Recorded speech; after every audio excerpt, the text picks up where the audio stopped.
Yo, what's up guys? I'm Kiko Sarcio. Welcome back to a brand new video. If you're new here in the community, please make sure to subscribe, drop a like, and if you're from TikTok, do let me know in the comments because you guys are supporting the channel like crazy. We grow like 10 subscribers here since I ever start telling you guys to watch it, so I massively appreciate it.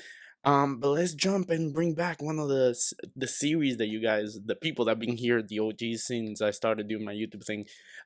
Things we learn. Of course, I'm not claiming to be the creator of the series. George Benson, Chelsea FC, he created this series a long time ago, and I just happened to do it for Real Madrid. So, no taking that credit at all. He started it, but I'm doing my own twist, of course, by talking about Real Madrid.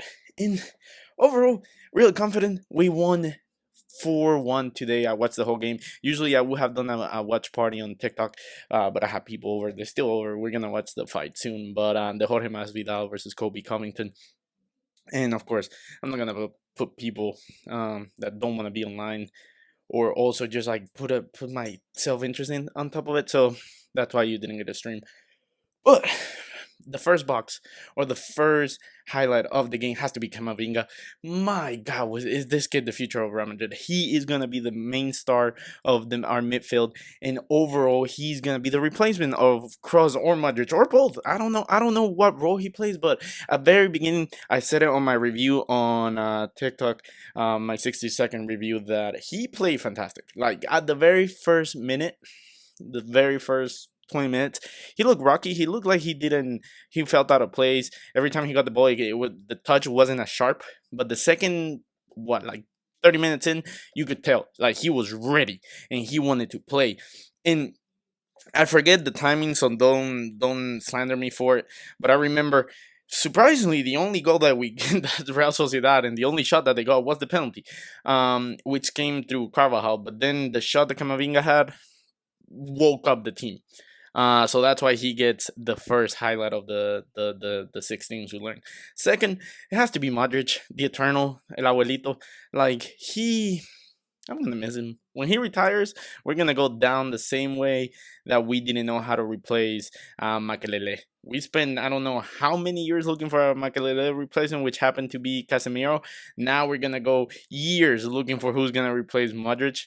And my God, what a goal! Back to back from Camavinga to Modric in a matter of 5 minutes. I think it was at the end of the first half, so it was insane. But Modric, yeah, I really wish Ancelotti gave him more rest. I still don't understand the reason why Ancelotti waits until like the 70th, 80th minute to do the changes. But it is what it is. We move to the third thing we learned, and is that Carvajal, he's really good. I'm not gonna say that he played bad because he played really well. There was one chance that he could have volleyed it. I think it was Rodrigo or Vinicius that did a cross, and Carvajal, it looked like he was gonna just volley it or cross it then in the center, but then he controlled and he lost it, and he's the reason why David Silva got that penalty. But there's really nothing that he could do. He got the ball from whoever the winger was at Real Sociedad, then it bounced off, Alaba clears it, and then it falls on David Silva's foot. But he's a lefty, so he does this like La Rabona, I forget the thing when you go from one feet to the other. And he's so lefty that he rather move the ball to his left than take a shot, and that's why basically it was bad timing by Carvajal. But I'm not gonna blaze him for it. He played well. He played really well, and he got an assist. So overall, I would say he's gonna be very important against the PSG game, and hopefully he plays the way that he played today, just a little bit more sharp. Now, the fourth thing I want to talk about is going to be it's a duo. Basically, is gonna be Benzema and Vinicius. Today, Vinicius finally looked sharp, like the way that he began the season. The way that Vinicius played today is why he's been the like almost our best player this season, or the most improved player this season. And he needed this break. Like we finally got a break of a week, and you could tell how well that treated the players. And also Benzema, even though he got his penalty, you could tell that he was hungry for his goal, and he was dropping very deep, which I kind of didn't like. And hopefully he doesn't have to do the same thing against PSG, because he was dropping way too deep and he was leaving gaps in the center, and there was no 9 presence whenever we were playing. So overall, I'll give them like a 7 out of 10, maybe an 8 out of 10. But that the Vinicius has to play today. Like he played today, he has to play against PSG. And Benzema, like I said, not a complaint, just needs to go from being dropping deep and getting the ball to actually being our main force and just staying in the box or like hovering around and torturing the defense. Because if he starts dropping back, that means we're not getting the ball to them. It means that PSG is taking the ball, which is gonna be a bad thing. My fifth highlight of the game has to be the right wing, really, because we finally got Rodrigo. We finally not got Asensio as a starter. And funny that Asensio comes in and his first touch is a goal. So I'm pretty sure that basically guarantees that he's gonna start against PSG, which I hopefully am wrong by saying that. I'm hopeful that Ancelotti doesn't see that just like, oh well, you guys see it, that's why I put him in every time. That's why he's the catalyst. He's the reason why we win all those games. I'm so smart. No, no, no. Like Rodrigo plays so well, and you could tell that he was hungry. He was glad. Like I don't know, but his body language showed me like he was glad to finally get an opportunity and finally be available and actually get some playing time from the start, rather than having to come off the bench. And something that I always said. Asensio is a better super sub than a starter. There's no reason why Asensio should be starting. He comes as as a revulsive, as a catalyst.